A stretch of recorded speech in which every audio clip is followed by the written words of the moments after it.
Assalamualaikum warahmatullahi wabarakatuh. Perkenalkan saya Muhammad Ilham Ramdhani dari kelas TI Informatika 2020. Dan kali ini saya akan mencoba mendemonstrasikan aplikasi yang sudah saya buat untuk tugas akhir, yaitu sistem pendukung keputusan pemilihan komponen rak server di PT IoT Plus Teknologi melalui metode SAW.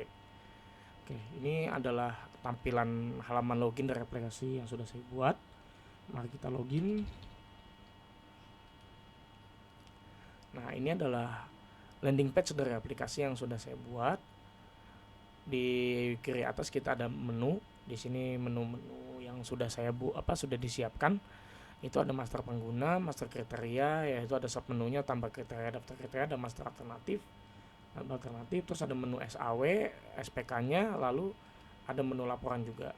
Terakhir adalah pengaturan akun dan juga tombol untuk logout.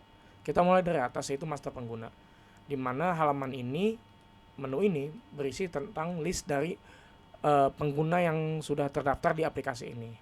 Kita bisa mengubah dan juga menghapusnya, dan juga ubah perannya. Misalnya Ray ini kan sebagai user, kita bisa ubah juga sebagai admin, seperti itu. Oke, lanjut kita ke master kriteria, yang mana master kriteria ini adalah menu untuk ini kita menambahkan list penilaian pengujian SPK-nya. Ini kita sudah siapkan, ada harga, ada kualitas, perawatan, urgensi, kebutuhan, ada 4. Kita udah punya 4. Ini kita bisa ubah, kita bisa hapus juga. Lalu ini ada tambah, di sini kita bisa masukkan misalnya kecepatan yang mau kita uji kecepatannya.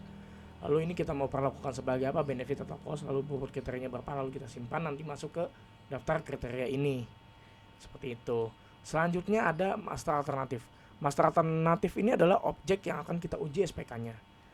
Ini kita bisa tambahkan, di sini kita nambahkan objek misalnya RAM DDR4 8GB. Contoh. Ini kita simpan. Lalu hasil input tadi akan masuk ke daftar alternatif seperti ini. Gitu. Ini sebenarnya kita sudah buat juga.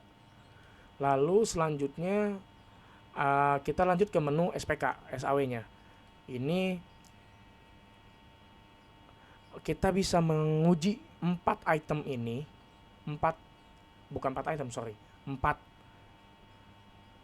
kriteria ini, atau hanya cuma 3 atau bahkan cuma 1. Kita bisa pilih.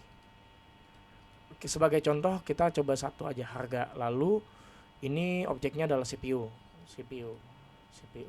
Kita masukkan harganya, misalnya contoh aja ya, misalnya 100, terus bawahnya yang kedua 200, yang ketiga 400, yang ke 800. Contoh kita itu SPK-nya. Inilah hasil SPK yang sudah dihitungkan oleh aplikasi ini, yang mana hasil akhirnya secara peringkat akan terlihat di bawah sini. Ada 6348 peringkat 1, ini peringkat 2, peringkat 3, peringkat 4, seperti itu. Ini tombol simpan, kita fungsinya untuk menyimpan. Nanti hasil SPK ini akan tersimpan ke daftar hasil perhitungan ini. Hasil SPK-nya ini kita simpan dulu. Di sini namanya misalnya CPU harga gitu. Ini kita coba, tersimpan, kita cetak hasil. Jadi ini adalah hasil peringkat yang sudah dibuat. Ini adalah laporannya yang bisa digunakan oleh admin untuk diajukan kepada leadernya, seperti itu. Nah, nanti hasil SPK-nya akan muncul di sini nih, CPU harga.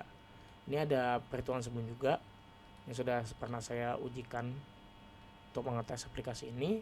Lalu kita lanjut ke menu laporan. Menu laporan ini kita ada 4, ada laporan pengguna yang mana isinya adalah report siapa aja penggunanya, lalu ada kriteria juga seperti ini, terus ada alternatif, ini adalah list item yang sudah kita buat, dan terakhir ada laporan SPK. Udah berapa SPK yang kita buat. Nah, laporan ini kita bisa jadikan acuan kepada untuk report kepada leader kita di kantor, seperti itu.